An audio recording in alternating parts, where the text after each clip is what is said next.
جلال پور پیروالا میں تھانہ سٹی پولیس کی جرائم پیشہ عناصر کے خلاف کارروائیوں کا سلسلہ جاری ہے۔ سب انسپکٹر محمد اقبال نے اپنی ٹیم کے ہمراہ نواحی علاقے بہادرپور میں دوران گشت غیر قانونی اسلحہ رکھنے والا بہادرپور کا رہائشی محمد نوید والد مرید حسین قوم ڈپال کو گرفتار کر لیا،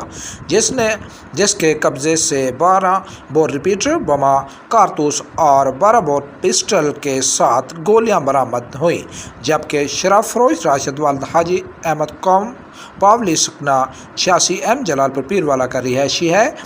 اس کو مخبر کی اطلاع پر گرفتار کر لیا اور اس کا دوسرا ساتھی منیر احمد والد نذیر احمد قوم تھائیم پولیس پارٹی کو دیکھ کر فرار ہونے میں کامیاب ہو گیا۔ ملزم راشد کے قبضے سے